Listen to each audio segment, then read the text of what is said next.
in the wake of the 2022 midterm election, the conservative movement has to direct itself away from the erroneous path it has decided to go down in the response to the election results. Now, that might seem like a very stern proclamation on my heart, but I think that that proclamation captures the totality of what actually happened on midterms night. Going into the 2022 midterm elections, conservatives believed they would win a red wave. Essentially, they believed that they would take both houses of Congress, and culturally, that would result as an repudiation to the policies of Joe Biden and a lot of the cultural decay surrounding education and schooling and other things in America that we've been seeing over the past year or so. But it was not that. The midterms were not that. Instead, the midterms were more so what people are calling a red trickle as opposed to red wave. And as is inherent to human nature, the moment something went bad, many people found different people to pin it upon, and particularly one person came to mind for a lot of conservative influencers, and that is former President Donald J. Trump. Now, what happened during the 2022 midterm, which was a bright spot, was the blowout victory of Governor Ron DeSantis and Marco Rubio in Florida, who managed to win even heavily left-leaning counties that a few years ago went for Hillary Clinton by double digits. They managed to win those counties by a huge margin and blow out their opposition by a huge margin as well. And so many conservative influencers, on the basis of that fact alone, and other things as well, but primarily that fact, have shifted away from President Trump, and they have now focused their sights on Ron DeSantis as the successor, as the messiah of the conservative movement. And in doing so, many people who were a few months ago fervently pro-Trump have now done a 180-degree switch and changed their tune, whether it be one of Donald Trump's closest confidants, Newt Gingrich, who in my opinion has always been an unethical broker and who has always, been a turncoat, but that's a separate issue, or whether it be Matt Walsh, who once upon a time had some sympathies, but now, as his Twitter has shown, is fervently anti-Trump and does not want Donald Trump to run again, whether it be Steve Deese over at the Blaze TV. A variety of people have just come out and they've said that Donald Trump is not the man we need now. And as I was watching different conservative media channels on election night, I got the sense that once the results came in, after DeSantis' victory, and once the results came in around the country and other states, many other conservative personalities were moving towards that direction as well. And I was quite astounded. Not because they were going against Donald Trump. There are critiques that anyone can make of President Trump, like any other politician. No one is sacrosanct, no man is sacred, especially in a nation that is built on principles, not personalities. But I was shocked at the speed upon which many people who had professed loyalty to the former president turned around and began to go against him. And that immediately set my alarm bells going off. And I began to realize, seeing major media like Fox News begin to direct the narrative down this path of DeSantis against Donald Trump, I began to see that a major propaganda operation was going on to capitalize upon what is perceived to be a GOP loss during the midterms. Now, I'll say this very quickly before I go on and to explain my point about this propaganda point. The GOP didn't necessarily lose that badly during the midterms. Yes, the margins are not as higher as they wanted them to be, but there is still a strong cultural base upon which to fight leftist deconstructionist postmodernism, which has wreaked havoc upon the social order and the ethos of America. There is still the possibility, the very real possibility, of a GOP majority house, and there is a possibility, almost a certainty now, that there will be a razor-thin Democratic margin in the Senate that will be as ineffectual, largely, as it is in any divided legislature. So, by all accounts, this is actually a politically favorable situation. But the expectation of more, the desire for more, the endless nature of human desire is what is imprisoning so many different people in the conservative movement towards the path of error. Now, it is propaganda to suggest that Donald Trump caused Republicans to lose on midterm night because Donald Trump is only one part of the pie. He is a part of the pie in terms of the outcomes that happen, but he is only one. I would even say he's a minor part of the pie. What propaganda does, my friends, is it takes an element of truth and then it distorts it with a narrative surrounding the element of truth that it may not even necessitate. And then it uses that simplified view of reality, as Hannah Arendt said in The Origins of Totalitarianism Part 3, it uses this simplified view of reality to convince a populace of an untruth to the advantage of an actor. And who would have the benefit of Donald Trump not running again? We'll get to that in a second. But so, when a candidate runs for office, whether they win or lose is not decided by one person. An endorsement, which is what Trump did with Dr. Oz in Pennsylvania, Herschel Walker in Georgia, Blake Masters in Arizona, so on and so forth, the key races that were expected to shift the orientation of the legislature, he endorsed them. An endorsement is simply one element of the broader situation. You also have candidate likability. You also have ground game. Does the candidate have good ground game? You also have the issue of funds. Is the candidate well-financed? And as we know, Kevin McCarthy and Mitch McConnell were constantly conspiring against candidates who didn't buck and follow their trend and who were alternative anti-establishment candidates. Also, what are the political makeup or the political demographics of that particular state? And do they suit that particular candidate? Okay, is the candidate himself, is he well known in that state? All of these different things come together to either produce a victory or produce a loss for the candidate in general. But what many conservatives are doing right now, they are trying to grossly simplify that entire process, this multivariate process of winning or losing, down to one person. And in doing so, they ignore the reality and the nature of politics, and they do so to their detriment. I remember seeing something on Twitter where Steve Cortez, a Republican strategist, said he was going to hold his critiques of Kevin McCarthy, the House Minority Leader, until after the election, but now the election is over, he'll attack him. And people like Cortez are part of the problem. Because the truth is not an amendable nicety that you can disregard and pick up at your own whim. The truth is quite literally the basis of all moral political action. And the fact that so many people seem willing to discard the truth of politics and elections in pursuit of their own biases demonstrates how so many people who are now coming out against the president are seeing themselves in the midterms. Isn't it interesting how politics can sometimes help us or make us see our own reflection? Because they're seeing their biases and they're trying to confirm their biases. Now, this is not to say that DeSantis is a bad choice or a bad pick. I am not a partisan. I'm not pro-Trump, not pro-DeSantis. But I will say this much. The fact the narrative switched overnight in favor of DeSantis, and the fact that DeSantis has been backed by people like Mike Pompeo, the former director of the CIA, who famously bragged that as the director of the CIA, he lied, cheated, and stilled, and the agency did so. When I was a cadet, what's the cadet motto at West Point? You will not lie, cheat, or steal, or tolerate those who do. I was the CIA director. We lied, we cheated, we stole. It was like we had entire training courses.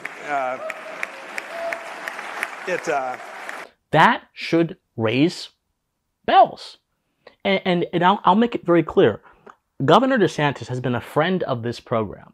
I have been in contact over the past few months, on and off, with his former press secretary, Christina Pushaw, and she actually contributed a statement for one of my podcasts on the Biden administration's defense policy, where Biden was planning to expand the definition of national security to encompass things that clearly had nothing to do with national security and everything to do with simple, basic American rights that would have been endangered by that action. Governor DeSantis is the only governor in the nation that actually spoke out against that. We have the exclusive that you all have been waiting for, the statement from the office of Governor Ron DeSantis, who gave this exclusively to Pensive Politics. I am so grateful to his press secretary, Christina Pushaw. I'm grateful to Governor DeSantis. I'm grateful to all of them. DeSantis, I don't care what you think about him. I think he is objectively one of the best governors that America has right now in terms of defending liberties and rights and understanding the proper rule of government.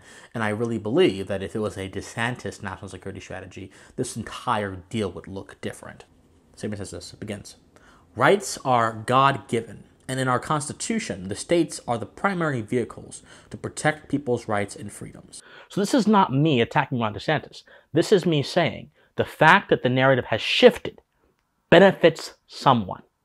And whoever it benefits is using narrative control to propagandize against Trump on irrational basis. It is not rational to blame a candidate for their endorsed candidates losing when endorsements are only one part of the entire political situation. That is not necessarily rational. Now, the fact that so many people are so deeply invested into these midterm elections, invested emotionally, so much so that they're willing to completely and utterly change or ignore basic principles, is one of the problems that I think this midterm election has revealed. And it's one of the general problems of politics. I saw Ali Beth Stuckey say that she wants to, and I'm paraphrasing, get as much power as she can to crush the woke, crush the people who are trying to destroy America. This is the heat of passion. We should always want to defend America against her enemies. We should always want the best for our country, and we should always be looking for moral and constitutional ways to preserve our republic. But when the emphasis becomes politics and not what you are able to do in your own private capacity as someone in society, you are missing the point. And this also goes in to why the analysis that the elections were lost because of Donald Trump is also very narrow-minded, because there were other reasons the elections were lost other than the electoral facts that are universal and basic across all candidates that I mentioned.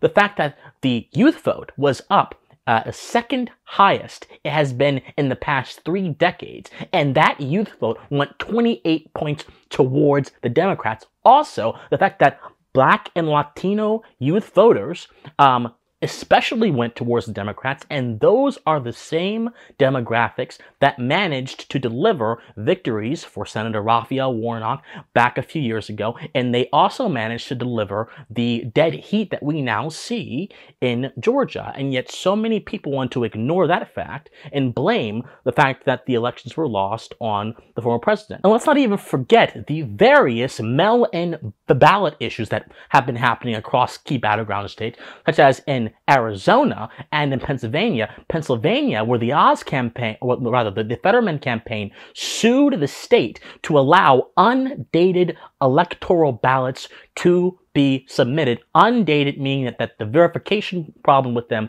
would have been greater, and that held things up. But of course, again, let's blame the president. And the fact that in Maricopa County, 7% of all of the votes given into Maricopa County were rejected because the ballots themselves, the machines, malfunctioned, and those votes had to be counted by hand. But of course, yes, let's blame the former president. You know, there are so many different factors that have gone into the direction of these elections that have nothing to do with the former president and everything to do with the condition of our culture, and also everything to do with the sophisticated political operation that the left has as it relates to younger voters, which is why they're turning them out by 28%. But of course, let's blame it all on the former president. Against all these factors, against all these facts, against everything, let's blame it all on the former president. And of course, let's forget the idea of free will, right? Let's forget the idea that many American citizens are not philosophically grounded and educated in the principles of this country, and therefore they do not vote in accordance to what a philosophically grounded and educated person in American principles would vote in accordance to, and that would not be for someone like John Fetterman. Let's forget that. Let us forget that we have a populace right now that is not engaged in these issues on a deeper level, but instead is willing to embrace simplified thinking, as we have seen over the past 24 or so hours of the posting of this video. But of course, let's all blame all this on the former president. to ignore all these other factors and to reduce the problem to one man who did one thing over the course of the campaign, is to engage in an association fallacy, and it is to be reductive. It is association fallacy because you're assuming that all the problems of that one person are based on this one man, when that is clearly not a rational, nor is it a logical pathway to go down. The real solution, my friends, to the angst that so many on the right are feeling is not a man. It's not a messiah. Human beings have this affection, this drive to look for answers in people, as opposed to looking for answers in universals. Donald Trump is not the problem, and Ron DeSantis is not the messiah. The true problem is the fact that we lack a populace, as I said before, that is not fundamentally grounded in first principles, that considers political issues, considers the effects of political issues, not the causes of political issues, and votes with their hearts and not their mind. And the second problem is that everything else flows from that. Political conversation flows from that and stays on the same level. But a populace that is energetically engaged with the government and treats the government as a servant, not as a ruler of them, is a populace that can ensure they don't fall into the excesses of a government. But a populace that forgets that the consent of the governed is the primary principle upon which government is constituted is a populace that will not exercise their consent, and they will end up being governed by the government.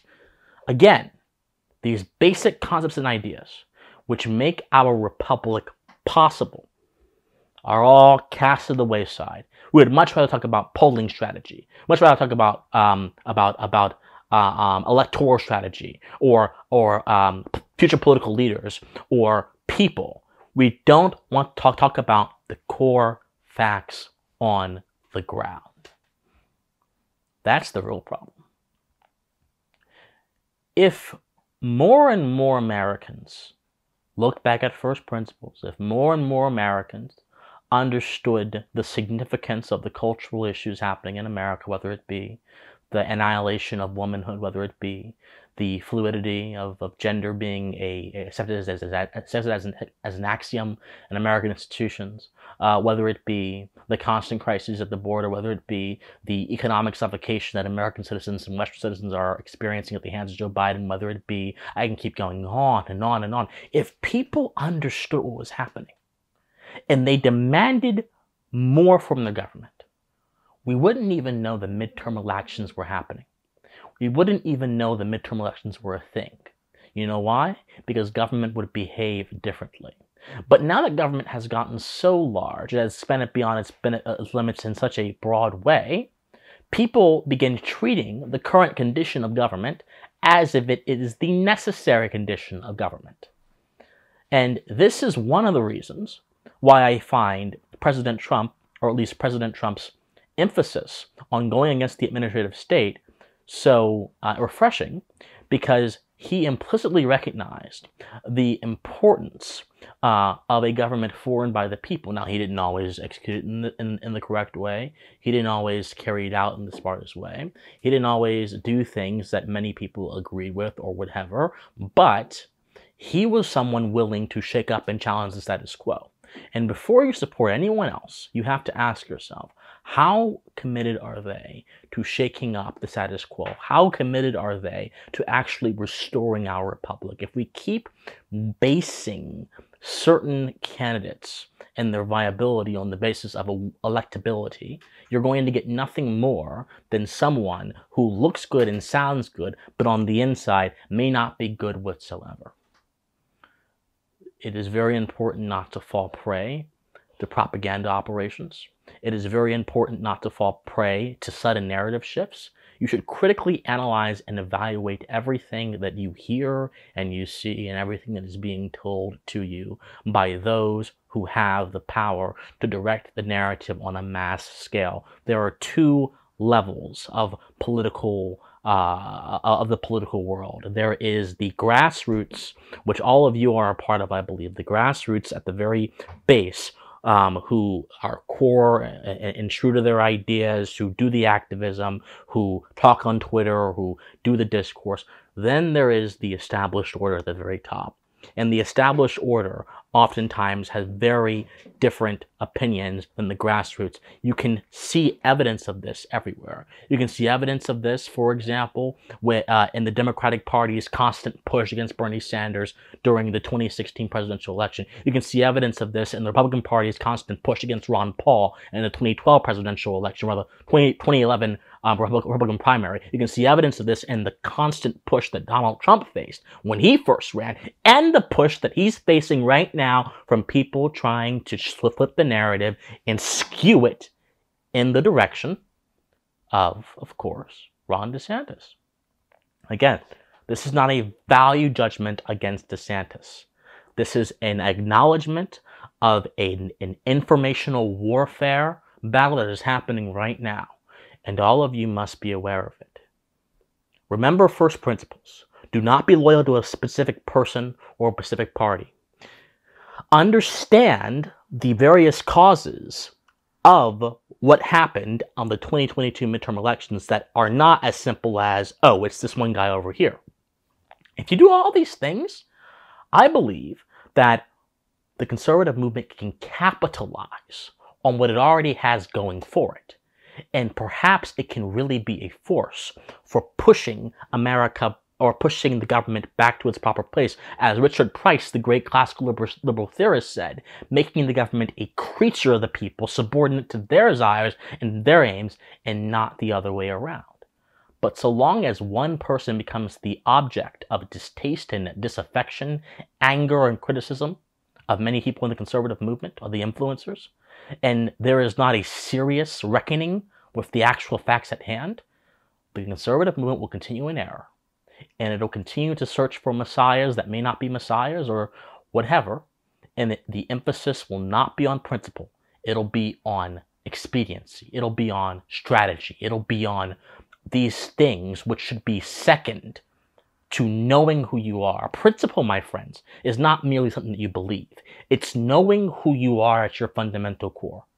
If you don't know who you are, how can you truly win anything? How can you truly achieve anything? Winning is a result of knowing who you are. But if the conservative movement is stuck in this civil war between DeSantis and Donald Trump, and they forget who they are, well, they won't win anything. They'll continue to be enveloped in discord, chaos, and that will produce nothing more than more pain, more bad nights, more stress, and more strife. And I don't believe America needs that. Being a conservative is about understanding the principles of this country and fighting tooth and nail to preserve them. That's what it's about. That's what it always will be about. And as far as I'm concerned, that is what the winning prize should be, reclaiming those principles.